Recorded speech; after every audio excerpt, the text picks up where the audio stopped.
Ito, marami tayo dyan. Yan. Oh, save vlog, save vlog. Save vlog. Yan guys, no. Kanya-kanyang diskarte kasi sa buhay, no. Tingnan mo, mga sira, hinahanap nila. Sira na yun, ha? Pero yung mga sira dito, hindi makita-kita. Ha? Guys, alam mo ba sirang-sira ang buhay ko ngayon, guys? Bakit? Sirang-sira pati pamilya ko, guys. Bakit? Guys, alam nyo bang ngayon ko nadama ang lupit ng pandemya? Ng pandemya, right? Virus. Virus. COVID-19 nang dumating sa buhay namin nga yan, si Ken Texon. Dito sa bahay ko, ayan. Lolo na ako nun guys, lolo na ako nun kasi 18 yung panganay na apo ko eh. So ibig sabihin guys umabot na kami sa lolo at lola. Ang ibig sabihin, napalaki mo na, napag-aral hanggang mag-asawa ang iyong mga anak, right? Or left? Right. Guys, no? Hanggang nakapag-asawa, kaya nga nagkaapo ka na eh. Oh, darating ngayon yan. Isang nanirang pamilya nang iwan ng pamilya sa Maynila. Darating, inuwi ng anak ko dito sa bahay ko. Dahil anak ko ang sinungaling na Roset, naman lolokong si Roset. Sa paglalabas tangan sa akin ng kanilang ina. Sa una pa lang ay hindi niya binigay sa akin ng pagsunod. Hello guys! Ayan po si Narlimpangan at si Nola Lapris na nakipagkaisa sa pag-hack ng number ko at account ko. Tumawag sila para lokohin nila ako. Ayan po silang dalawa. Sorry, I'm a vlogger eh. Sorry, I'm a vlogger. I wanna see the truth. Katotohanan lang po ang aking isinasalaysay dito. At may mabigat na reaksyon dahil sa sariling kalooban ng kawawang vlogger. Ako ang kawawang vlogger guys Masyado akong kinawawa. So ayan guys, siguro nandun sila sa swimming pool. Mukhang palagay ko, siyempre Biyernes ako. Ganon sila kasaya guys na wala ako. Bakit? Bakit ninyo ako pinatakwil? Bakit ninyo ako? Hindi naman ako totoong virus. Ang totoong virus, yung kinakapitan nyo ngayon. Sus Marius, virus yan. Magbigay ka sa akin ng dahilan para hindi totoong virus yan. Eto, 19 nga, dumating yan sa amin. Panahon ng COVID-19, guys. COVID-19. Do you remember the COVID-19? Yan, nang dumating siya sa bahay at buhay ko. So guys, no, hindi naman sa pag-iabang. Talagang mayabang ako. Lolo na nga eh. Lolo na, nang dumating ka sa buhay at bahay ko. Pamilya ko, pinasok mo, tinanggap kita bilang tao. Pinakisamahan kita bilang tao. Ni salamat, hindi nyo kaya magsabi. Ngayon, brainwash mo buong lahi ko dito sa lugar ko. Sa lugar ko na kinalakihan ko, hindi ko man kinasilangan, pero ang pagkatao ko dito, ipagtanong mo ko kung sino ang pinirwisyo ko dito sa lugar ko. Kung sinong ninakawan ko, pagtanong mo, si John Cruz, Dodong. Kung anong klaseng tao ako, mayabang ako, totoo. Kaya lang kayo nayayabangan sa akin dahil nasasapawan kayo sa galing ko. Ang naiisip ko ay hindi nyo naiisip. Kaya tinatawag na nanaaning. Kasi hindi nila abot yung naiisip mo. Hindi lahat na nagsasabi ng katotohanan ay nababaliw. At hindi lahat ng pogi, maganda lalaki, may pera, matangkad. Hindi lahat natatakpan niya ng katotohanan. Meron at meron pa rin. Haring David. Natatapos kay Gulayat. Kaya guys, habang ako may buhay, patuloy ko siyempre, matik na yun eh. Paglalaban mo ang pamilya mo. Bah, sira pala ulo. Ay, sorry guys. Ha? Sa katotohanan lang tayo guys, no? Sa katotohanan lang ako dito. Dahil mismo in my family na talagang pinangarap ko, no? Dito ako sa lugar ko guys. Mamaya, dun tayo ba-vlog sa resort. Tingnan natin lahat ng matatabang dun. Basta may kumanti sa akin, dun lang may gulo. Pero ako mismo, ang kakanti, never, hindi ako mauuna. Ngayon siguro, kay Ken Texon, pwede ako mauna dahil mainit na ako. Hey guys, ay si Marcelina Galang o isang one time kong naging kababata ko to guys. Hey Marcy, come. O sige o. Mas wala siya biyang kaya kasi kaya. Ay talaga ng Marcy o. Isa sa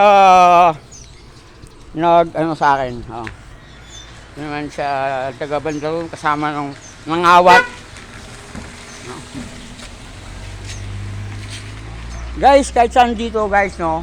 Basta kahit saan mo pa ako dinala guys, ayoko mamerwis ng tao. Ayoko mandaya ng tao guys. I don't like that. That's not a good attitude. Hindi mabuting ugali yun. Di bali wala kang pera. Ha? Huwag kang mamerwisyo. Kung bumibisyo ka, hindi ka marunong maghanap ng pambisyo mo, wala kang karapatang bumisyo. No? Guys, may sa Biblia, bago may makasalanan na babae, binabato nila eh. Di ba? Ano sabi ni Kristo? Sige, sino sa inyo ang walang kasalanan, malinis? Madali, bibigyan. Dumampot ka ng bato at batuin mo ang babaeng yan. Kung sino ang walang kasalanan, ha? Siyang dadampot, siyang babato. Bago naman nalagutan ng hininga ng Panginoong Jesucristo, anong huling pinakiusap niya sa ating Panginoong Diyos? Bago siya maubusan ng hininga. O ito guys, yung mga tumatawag sa akin bobo, na mga kamag-anak ko, bobo. Tinanong ko to hindi nila alam eh. Kasi bobo ako. Ang huling pinakiusap ng Panginoong Jesucristo sa ating Panginoong Diyos sa taas, bago malagutan ng hininga, sabi niya, Ama ko, Diyos ko, ulit, Ama ko, Diyos ko, patawarin mo po sila. Hindi nila alam ang kanilang ginagawa. Ako guys, nandito ako sa initan ngayon sa daan, What did you think? Hindi ko alam ang ginagawa ko guys. Ayan, live. Diba? Ganun ako katotoo, ka-transparent. Kung ano nakikita mo sa akin, yun ako. Hindi nakikita mo ang pogi. Mayaman. Tapos pala, nasa loob tagang kulong. Dahil dagatan na po'y. Kaya lang, siyempre, ang katotohanan, pag narinig mo, hindi mo naman kagad yan kasi lalo na kung wala kang interes sa katotohanan. Hey! Wow! Ganyan tayo guys, no?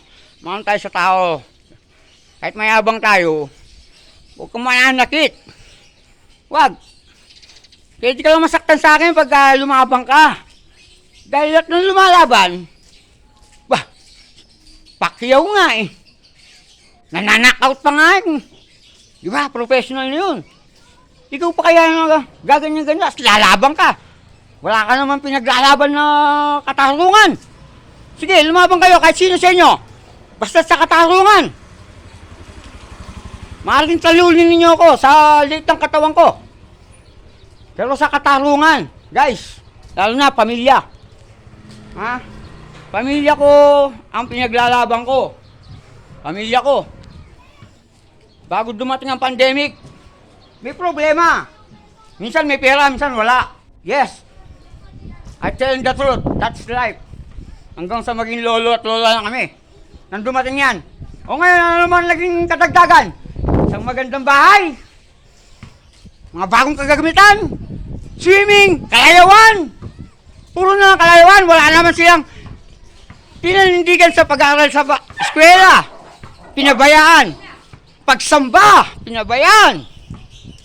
Wala namang aktibidad para sa Diyos yung kanilang sinasamahan kasi nga, galing siya sa taas, binagsak sa langit, lagapak, para magaksik ng lagim, si Kirubin.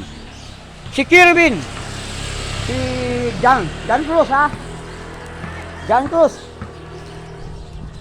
John Cruz. Ang kawawang vlogger. Ay, si kawawang vlogger, oh. Say. Si kawawang vlogger, oh. Kawawang vlogger. Pag nakita ninyo ko, nakaganon ako. Ay, si kawawang vlogger, oh, idol. Idol! Basta sa kaka-idol, yung mabuti lang. Di idol! Mabuti ang idolin, ha?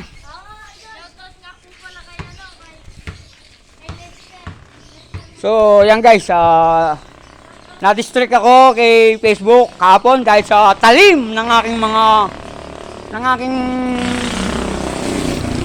mga binibitawan salita. Pero pinaglaban ko kay Facebook, mapila ko. Dapat pakinggan. Dapat payagan ang aking mga content. Para sa pag-iisip. Guys, pare-pares tayo binigyan na ng talento. Dalawa. Binigyan ng tig-isang talento. Yumaong kayo. Ha?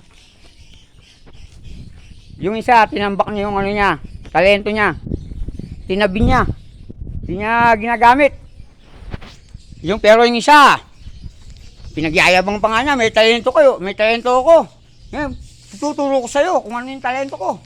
Say hi. Yan po tayo, yan tayo. Kanya lang po talaga ako kasi I'm a friendly. Also, I'm a joker, right? But to my family, I'm very serious. Pamilya ko ay pinangarap ko sa isip ko nang alam ko na kung paano mabuhay at bumuhay ng pamilya. Doon pa lang ako nagpamilya. Doon pa lang ako nangingi ng pamilya sa Panginoon Diyos. Ama, magpapamilya na po ako, marunong na po ako sa buhay. Para meron po ako napaglalaanan ng aking mga pinagpapaguran. Yan ang laman ng aking panalangin. What you do to me? This time? Bakit? Bakit? Kaya ganito na ba itsura ko? Dati naligawan mo ko, asawa ko. Sabi mo, guwapings ako. Kaya ko ba naman si Eric Proctuso? Ayun pala. Si Jo Mariliana daw. Sus Mariosep. Tapos ngayon na to, bentong palad na lang. Kasi nga lolo na eh. Di ba? Lolo na. Tapos sinagawan pa ng pamilya ng isang sadista na nambaba sa kanyang. Ay, gigil ako. Sadista, Ken Texon. Husgado, mag-aarap. Sa husgado tayo. Kitang-kita ko at pinakita sa akin ng asawa ko kung paano mo siya pinasok sa kwarto. Ha? Hindi ko sasabihin. Hindi ko ibablog. Kung ito isang kasinungalingan labang. Nang pinasok mo siya sa kwarto na wala kang damit. Oo, sige, nandun si baby. Kung wala kang balak na masama, nang makita mo na magka-video call kami ng asawa ko, bakit ka umatras at lumabas? Bakit? Siyempre, kung wala kang balak na masama, bakit? Si Papa po ba yan? O ay, si Papa. Ay po, morning po. Dapat ganun, uy. Pero ano? Ang demonyo, parang, demonyong style yun eh. Ano yun? Tapos ngayon,